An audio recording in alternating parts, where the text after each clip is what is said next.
Justin. Happy Friday. Happy Friday, Eric. Nice to see you. Your hair's Yes. looking fluffier than normal. Yeah, tis the season. It's the dry season. Fluffy. We're It's coming a up, fluffy Friday. coming up on the What's dry going season here. on? What's going Not on much. today? It's October 10th. The fall leaves are changing, and people are getting people are starting to do some funky things, man. Yeah, It's starting to be like cold and flu season. A lot of marriages happening. yeah. All throughout budget time, right? Like Oh yeah, what people are finalizing, ink on paper. A lot of other fun things are happening.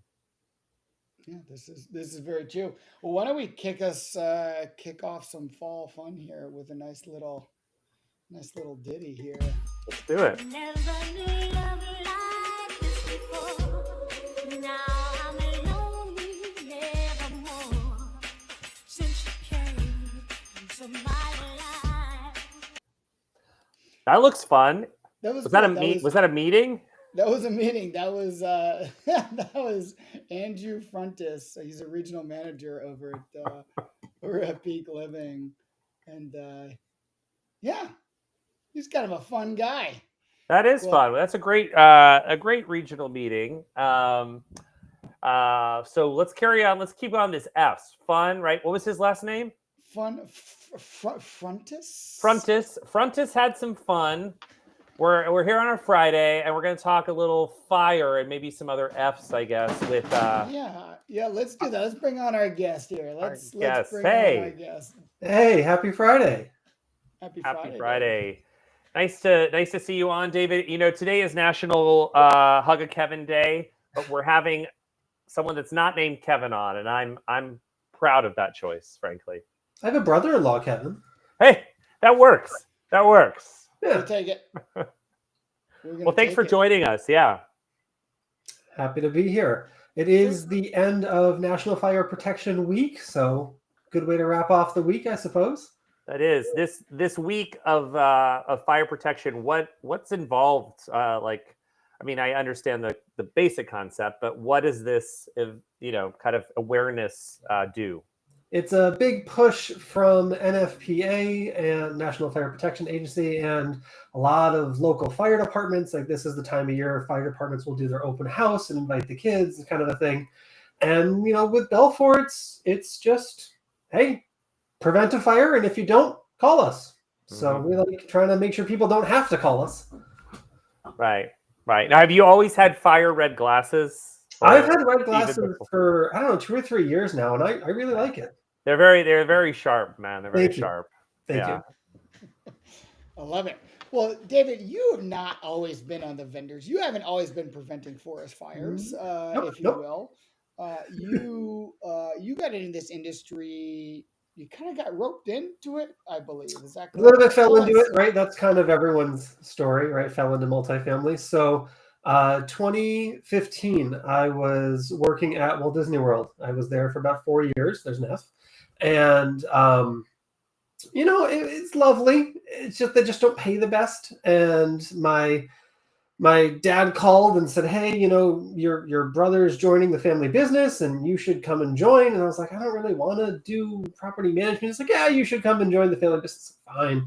So we moved up to New York and joined the family business. And I actually started on the maintenance team. I only lasted about 2 weeks because then everyone was like, yeah, this dude should not be on the maintenance team. And they moved me into the office, and I did summer as a leasing agent and then assistant manager, all the way up. And like 9 years later, I said, okay, I'm ready for something else. I'm going to try out the dark side of the multifamily industry, and searched around for 7 or 8 months or so and found a new role with Belfour Property Restoration. And November will be 1 year with Belfour. So, Oh, congrats. thank you. Congrats. I wonder how the dark side. I mean, right now we're currently all three on the dark side. Yes. How did it get named the dark side? It's funny. Everyone calls it that. It does, yes. But I don't know. It's sunny over in Sunshine Falls at MRI, so I don't know what I don't know what the dark side is. But Don't know. yeah, but are you enjoying it? What have you learned? Like, how does your experience from where you came from influence you on the dark side? Like, what do you bring to it? So with restoration, right, there's always a 24/7 number, right? If you need help, call the 800 number, someone will show up, right? But the 800 number, it's a call center person. They're not going to be able to talk through what's going on. They're just going to take the information and dispatch the response team. So a lot of what I focus on is being kind of that trusted property management contact, because I have like a decade of this, right? So I can talk through what's going on. Because you might not need a restoration company. You might just need a plumber, depending upon the situation. And a lot of my calls will start with like, hey, hypothetically, what would you do if there's 2 feet of water in the basement? Okay, well, what's the source of the water? Is it a pipe? Is it the roof? Like, can we get the water stopped? And, are the tenants affected? Do we need to get some stuff moved around? And what's like the bigger discussion of it? And then they'll get to, that wasn't a hypothetical. Can you get the team out here? Right. Right. So it's a little bit more, I've been in your shoes and I feel your pain. And the other cool part is, since I know where people get hung up, right, I can step in and say, hey, don't worry about your disaster planning. I'll just show up on your site and take care of that for you. Would that be okay? Who's going to say no to that? Right. Yeah. Well, being proactive about it, right, versus reactive. You're already a step ahead or a few steps ahead, so you can kind of do that, that's Precisely. awesome. Yeah. Very cool. Another question. I know that we're all in Tara Samuel's mentorship group. Yeah. But this industry is so intersected. But I know you're very active in another group. You're active in a group up in upstate New York. You want to talk about that organization a little bit? I've met a few folks from up there. Yeah. So I'm in upstate New York. I'm pretty active in 2 of our local associations.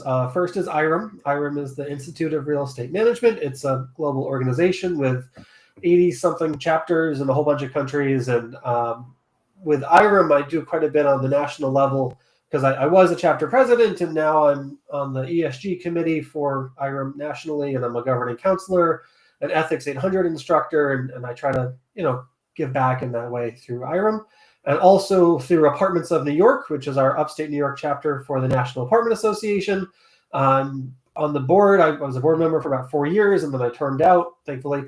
And now I'm chairing the member engagement committee and just trying to, show up to the events and get other people to show up to the events and have some fun. It's awesome. I respect the fact that you're kind of doing a little, like, I've been doing this a while. And oftentimes you see that people gravitate towards one organization or another. Like, someone's like all in on the national apartment scene or their local apartment association scene, and they're not doing IREM, or vice versa, where you have a lot of people that are like solely in on that or another organ. I like that you're kind of balance. What have you learned from the differences between those two? So IREM is more broad because it kind of covers the full scope of any kind of real estate management. National Apartment Association is very focused on apartments. And I've found that NAA is much more supplier friendly, right? It's a pretty healthy mix, and they generally are very, we want everyone to be there. And Apartmentalize has hundreds of supplier companies participating.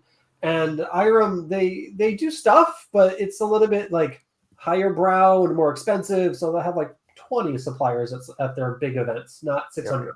Right. Very cool. Yeah. Yeah. But both great organizations. And then actually through Tara's group, I've actually recently gotten involved with Entryway. You guys heard of them? Mm-hmm. Yeah.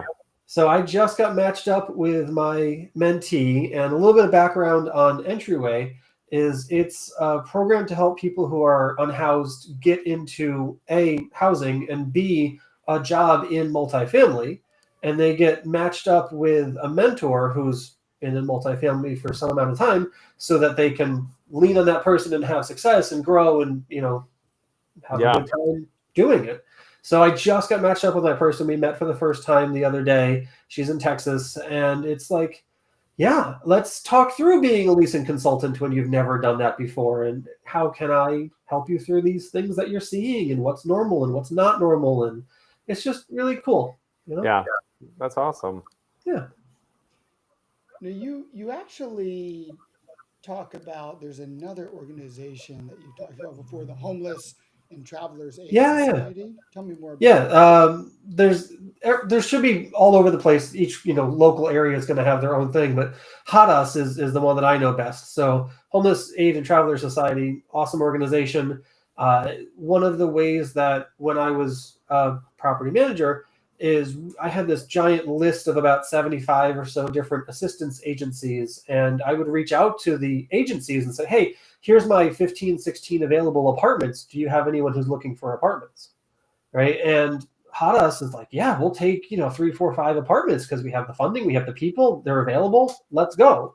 And that's a nice, easy way to catch a commission check.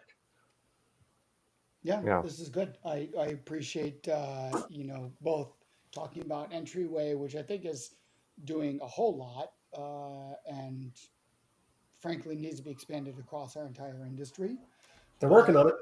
the work needs to be done on a local level, which is where there's good examples here. We've talked about other organizations like Airbnb, which will do things during disaster period, Right. fire, flood, whatever. They have a nonprofit side where they'll open up the doors to anyone who has rooms available. Typically, I see this during major fire events like on the West Coast or on the East Coast when LA, there's yeah. lots of flooding or hurricanes from storms.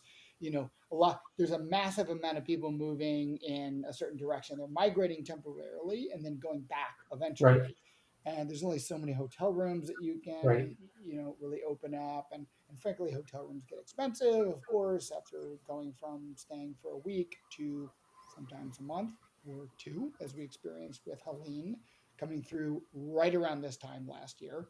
Mhm. So appreciate you highlighting Hadas. Yeah. It's a great organization. Absolutely. Yeah. Very good. Well, before we wrap up, is there anything else you want to talk about, kind of burning on your mind this Friday, or like that you want to make sure that you tell people in the industry or to look for, whether it relates to anything specific or more general? Sure. Yeah, I would say give your suppliers a chance, right? Because most of the time they're willing to buy you lunch. And if you respond to their cold call or respond to their cold email, you might just make a friend out of it. Be open and not so guarded. And a lot of suppliers are really out there trying to be partners and not just sell you something. And Yeah. you should embrace that. Well said. All right. Yeah. Awesome. David, thank you so much. Thank you you. very Have a much, great Steve. weekend. Appreciate you. Thanks. You too. Bye-bye. Well, speaking of suppliers, there's an Zillow. interesting partnership. So Zillow just partnered with ChatGPT. They're technically the first and only real estate app that's embedded into ChatGPT. I actually went ahead and did a search on them yesterday. Didn't go out as well as planned. I actually did a little comment on it on the post. I'm starting to do lots more research on on this, and I think there's more work to be done, but in general, we're going to see search changing, right? And we're now going to be able to compare apples to oranges when it comes to rentals. Mm-hmm. A whole lot's going to be changing. So I am looking to chat with other folks in the industry. So if you are in the industry in the marketing or leasing side, please get in touch with me because I want to know your opinion about this. But there is a company that we have all heard of that technically partnered with Zillow, and I believe right now they're powering the multifamily listings, the AI assist. Right. And this company is Elise AI. Right. And they definitely were in the feeds this week a few times. Yeah. So, Elise AI has done a tremendous amount of work, positive work for multifamily in terms of, moving everything forward into the AI side of things. I will say that, even though they've received lots of funding as of recent, they've been in the news for, in the news, really stories that we've seen where they've not been delivering as well, or there's been issues, right? Frustration with the bot, and folks have been trying to get in touch with customer success. So they're definitely going through some growing pains here. I will say that it's incredible that they've been able to ink these partnerships with Zillow and then really lead the way in AI and search and leasing. Yeah. But there's a little bit of Yeah. pain here, I a little mean, bit of pain from the it's current it's customers. it's hard. Products are hard. Implementation's hard. Someone else posted, I think, Jonathan Bucknow or something, I think, posted on his implementation experience as well. I will say this, Bucklew, thank you. Jonathan Bucklew. Yeah. Yep. I will say that, you know, with budgets getting reduced, right? We're kind of what I'm seeing on the software side is like the race to the bottom. Like, what's the cheapest software you can give somebody? And therefore, what's happening is we're getting also the least amount of service, because you're right. You can't really quantitate. A marble countertop has a certain amount of dimension, size, and spec and value, right? Like that with software, it's always tricky, but the service is really the piece. And if you're wanting to implement something at no cost, like if you're wanting to, I don't want to pay any implementation fee, which is kind of the new model, then there's only so much you can do as you reduce the per unit or per monthly or per whatever in that beginning part. Like, there's only so many resources. So some of it is what the industry has kind of pushed to like, being on this side, I see, right? Teams are smaller, people are trying to do more with less. And I think sometimes if you want to roll something out, you actually have to invest in it. It's just as important as investing in a foundation. Like you have to invest not just time, but money, and it's a two-way street. So both sides have to be able to, articulate what is needed and be transparent about it. But then other people have to kind of pay for that time that it does take. Now, what I will say is Jonathan's post is about his experience from 2 years ago.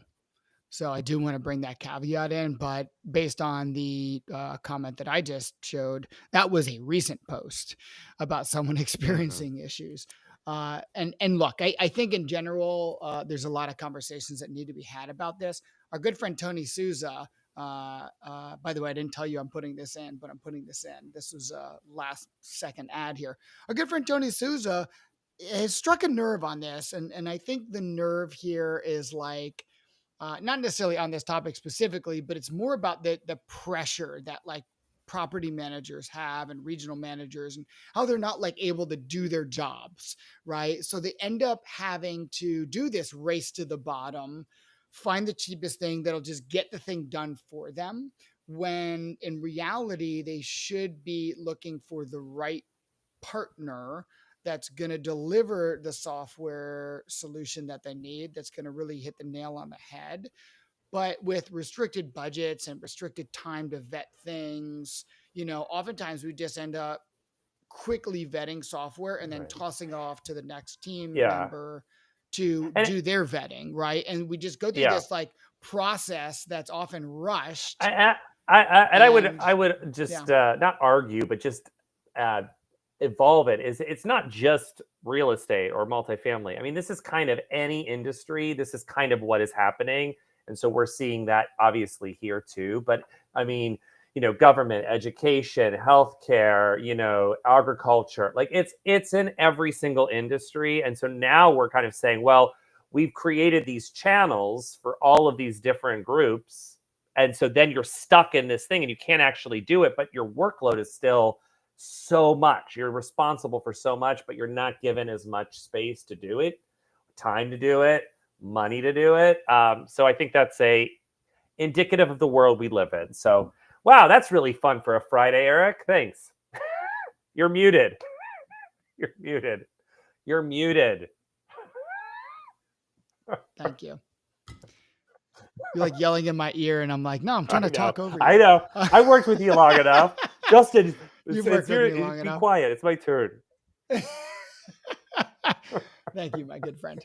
When's the last time a property manager has walked a property, with the maintenance, supervisor, right? I mean, like truly just done the walk. Like I do this around my house, usually once Mhm. a day. I'll walk my own property, especially after a storm, right? But it's like this ritual that I do, and these are things that if you're unable to accomplish these tasks, lots of catastrophic things could happen, and you might not be able to Yeah, mitigate disaster, right? I mean, that's why we had David on, is to talk about, like, if you're not doing the prevention part, then the disaster part gets much worse when it does hit, and it will inevitably hit. yeah, yeah. All right. So what's some more highlights? Let's do some highlights. I'm gonna bring up the industry news That's first. what Actually, that's we what I had something mean. else, and it's yeah, okay, yeah. So really cool stuff happening from MRI. Our good friends at MRI. I'll actually pop over to this. MRI has acquired their partner PropTech Labs. So the future is now MRI. Wow. Down My under. amazing, amazing Photoshop Yeah. work here. Yeah. So this software, this PropTech Labs, is based down under. They're based in Australia and New Zealand, but I have a feeling it's going to get potentially used throughout the United States. Yeah, I mean that's sort of the goal of companies like PropTech Labs. MRI has for a long time been looking globally for solutions, and they are getting rebranded. They are getting put into some of the suite that's available in the U.S. and Canada. So that's definitely part of their strategy to really operate on a global level. And you're muted again. There we go. I Because of did your it on cat, purpose right? Because just your to have this cat. happen. Yeah, the cats will be gone soon enough. I'll tell you that much. uh, Can't wait so for that Entrada, announcement. what's on the other side? Uh, The other side of the prop tech sphere here. Entrada's doing what? yeah, what's on the other side here? Entrada did some pretty major product releases. They released maintenance AI for systemization, and then a home body guarantees. They partner with Home Body there. I think, I don't know if it tis the season, tis fall to start releasing a bunch of things, but definitely lots of interactive things happening here. So you can Yeah. check all the stuff out at entrada.com/product dash updates. Wow. And Just wrote it down. yep. More importantly, Empower Her, Yes. the Interactive. premier Yes. women event in Mhm. multifamily. That's a quote from me. That went down. I actually had a photo or two, but I don't have enough photos. It's yeah, that's fine. But we can talk about it briefly. There was people posting about it for sure, their experience, how valuable it was. What some insight right into that. Did you read Yeah. anything specific that jumped out to you? No, Okay, but I was I wasn't expecting that because you said it was the premiere. I thought you read something. But that's great. That's to be great. fair, my head has been very down and deep in things, and this is Mhm. just news I wanted to bring up that the event happened. Right. I did have someone specifically who, let me check out my notes here. So, Uh, in other words, we're solidifying that we will never get an invite to go to this event. no, we're supposed to get an invite, No, but we're not. We're not we going to. We're not going to be the. We just. we're gonna go next year. We have a whole Uh-huh. year. We We have better a do some whole better year. reporting than Eric because I actually haven't. I saw some photos. I saw a couple quotes on it, but I didn't really dig into anything. Well, yeah, that too. Yeah. So I do know that I saw a post from Amber Hammond, Okay.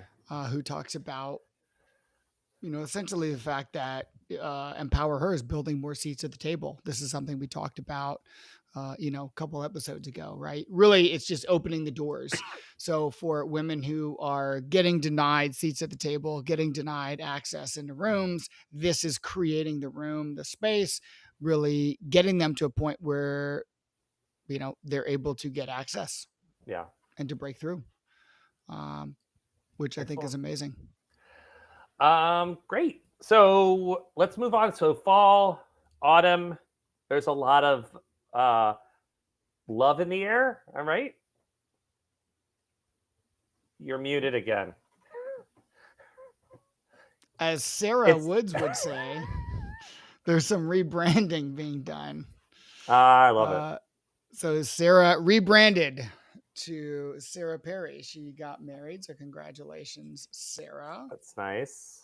from, Congratulations. Hills, and then God, these are all out of order here. Josh Abelos from the Shine Network. Congratulations on your marriage with Gwen. That's amazing. This is such a beautiful time of year to get married. Congratulations. And then someone who you all may know, Brendan Wallace, co-founder of Fifth Wall, got hitched in Mongolia. Did a little jaunt over to Mongolia. So congratulations, Brendan. You are fresh off of your blueprint work, and you obviously took a well-deserved break and got engaged. So congratulations to you there. Yes, it's a stellar picture there. That hawk. I can only imagine how that ring arrived. It just makes me think of a Friends episode Yeah. with birds in a ring. Wow. That's All right, a good one. what else is in the news? What else is in the news? Something we missed last week, which are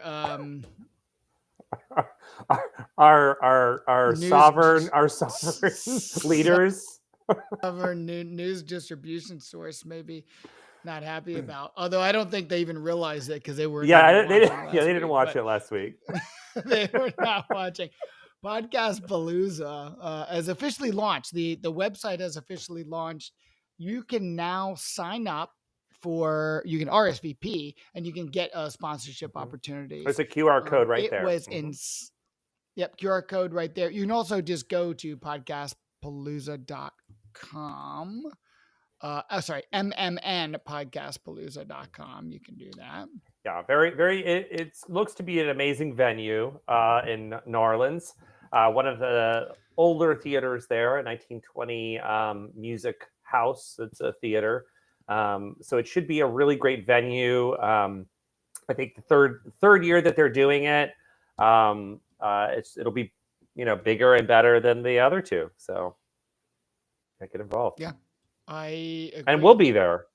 And we'll be there. It won't. No, be just us either, it won't be so. just us.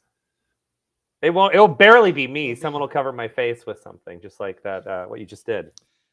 Just like I did there. Yeah, very cool. Anything else? Well, speaking of covering our faces with things, please, dear Lord, buy swag from Paul. He's covered in swag. Yeah. He's got so much Yeah. swag. The my shirts gosh. are funny. I actually like the slogan, "Ask me about multifamily, I dare you." I think that's great. Yep. I'd wear a hat like that. Yeah, Paul Marks has been in the industry for a long time, and I really enjoy his conversations. He's been wonderful to listen to. Follow. He's one of the first people I started listening to. Yeah, he's sort of the pre-podcast, if you will, of this. So yeah, if you don't follow him, do. If you don't follow David Holland, follow him. And it is National Hug a Kevin Day, and I know we can't hug any Kevins virtually, but there's some on LinkedIn in our industry. There are some outside of this. I grabbed a few, but follow a Kevin in our industry. I put together a few that you could follow.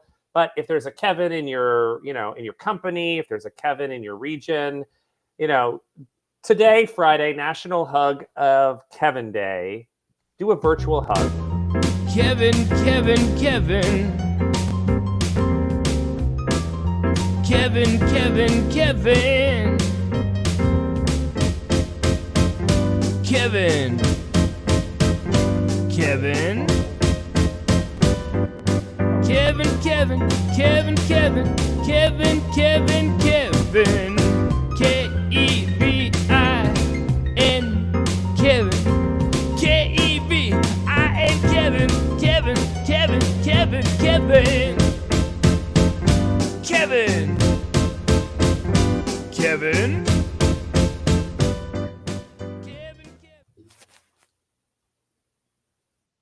All right. It's a moment of wonder. Have a great weekend, Bye. everyone.